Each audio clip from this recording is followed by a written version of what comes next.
Hello, I'm Matt from LudoChrono, and today I'm going to give you an overview of Contract. So Contract is a majority and bidding game. It's a game for 2 to 5 players ages 14 and up, and it plays for around 40 minutes. So in this game, you're going to play mischievous people, and you are going to try to ally with different families of mafia. And you want to do that because if you have the majority of a mafia family, you're going to get these arrow tokens, and they are worth victory points. The members of the mafia families are these cards here. And as you can see, they have a color which represents their family, and a symbol which is also their family, and a strength which is indicated in a number. So it creates different points of interest. There is an alternate way of winning points, and this is by acquiring these suitcases. Every time you meet an objective, the goals that are listed on the suitcase, you just take the suitcase for yourself. So this is an additional way of earning victory points. So Contract is a game that is played in rounds. And in every round of the game, players are going to play once until the end of the round, until players play no more, because they pass or they can't play. So on your turn, you're going to perform 1 out of 5 actions. The first action that you can perform is influencing one of the 5 mafiosi that are on the board. So as you may notice, you have some of them face up and some of them face down, and this creates tension because you don't know if it's really worth it to influence that mafioso or not. So to influence the mafiosi, you have your influence tokens, which are your very own. Every player has tokens of their color. And you also have influence cards. And these cards are really important because they have colors, and the colors are basically contracts for that family. Let's imagine there wouldn't be any blue person. I could still use these contracts, but I would have to flip them on the other side, and they are worth less influence points. So on my turn, I can influence someone by placing, for example, let's imagine I want to influence red.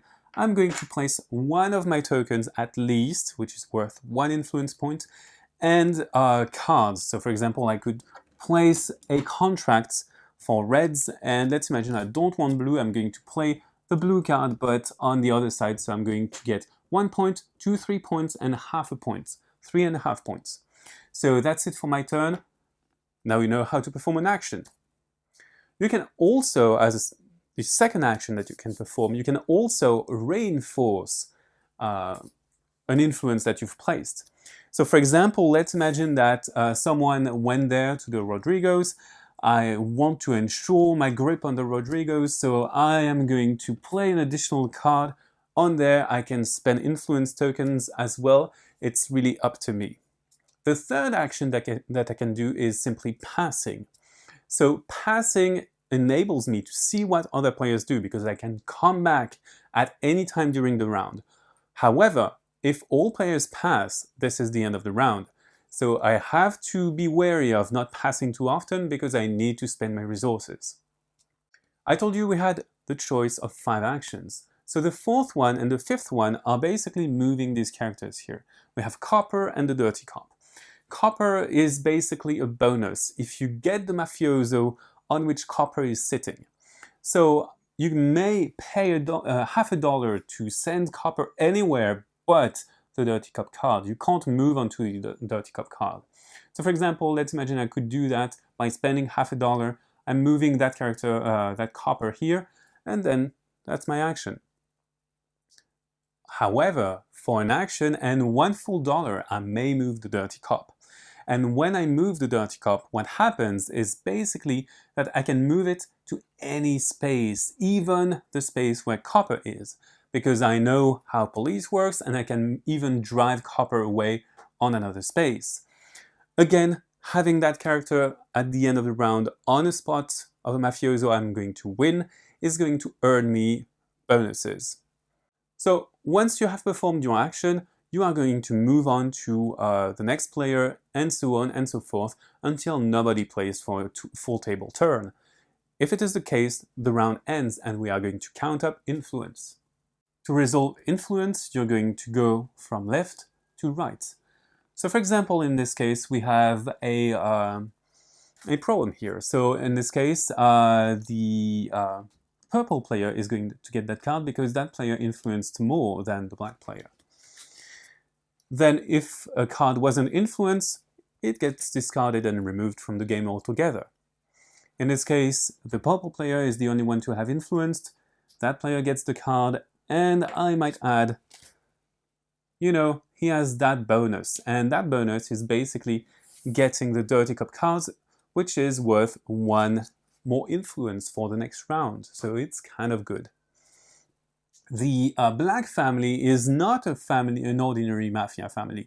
As you may notice, we have full colored families here, and the player who gets the card, in this case the purple, is going to take it, and you have to place it on another of your families to reinforce it. Finally, this player, the blue player, takes the blue mafioso, and that player had the copper token. When you take a card with a copper token, you're going to perform one of the 2 actions. Either you will make someone discard a blue card from their panel of mafiosi, or you're going to gain the copper card, which is basically an extra influence for the next round.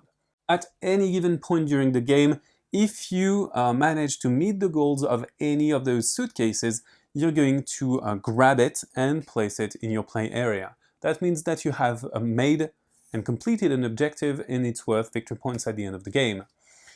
Once you have performed all the influence phase, you are going to get every single token back to your area. You're going to discard the cards, deal new influence cards and new mafiosi cards in that fashion that we had with face-up and face-down cards, and you're going to start a new round. The game will end whenever the pile is depleted, and then you're going to count victory points. So if you have the majority in the families, for example, if I have the majority in yellow, I'm going to take that yellow arrow, and the second player is going to take the second arrow, and people are going to add up the values that are on them.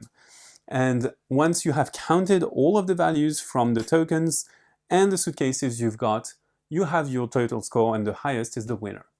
That's it. You know almost everything about contract. So contract is a game of majority and bidding, and also diplomacy, because you want to get the most mafiosi with the least resource and influence.